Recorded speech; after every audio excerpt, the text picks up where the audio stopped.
আকরম রেজা, ওর এই সিস্টিক গ্রোথটা কত বছর হলো তুমি বললে? এটা মোটামুটি 18 সাল তো একদম।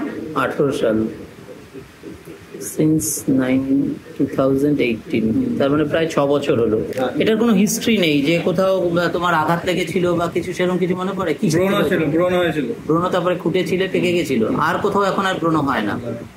ঠিক আছে, ব্রণ হয় না এখন, একদম মুখে কিছু হয় না। আর অন্য সমস্যা তেমন কিছু নেই, ডাস্ট অ্যালার্জিটা আছে তোমার, তাই তো? আর তুমি বললে গরম বোধটাই বেশি, গরমেই কষ্ট হয়। আর রিমার্কেবল বলতে তুমি নোনতা ভাজা এগুলো একটু বেশি পছন্দ করো, ঝাল মাছটাও পছন্দের। আর বলেছো রুটিটা পছন্দ হয় না, ইমোশনাল আছেও। এবং আচ্ছা, তুমি স্বপ্নটা দেখো, ওই তোমার অ্যাক্সিডেন্ট হওয়ার স্বপ্নটাই বেশিরভাগ দেখো, তাহলে এটা ইনফেক্টেড একনি।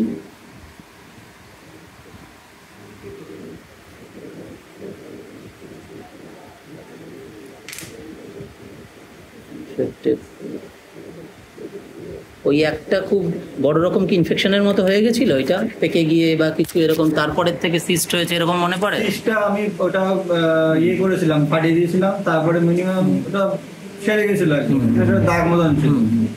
1 বছর মতন খানিকটা পরে তারপরে আবার একদম সেরে গেল। ঠিক, তারপর থেকে আর শীতকালে তোমার এটার ব্যথাটা বেড়ে যায়, এবং শীতকালে আবার একটু ফেটে বেরিয়ে যায়, আবারও হচ্ছে।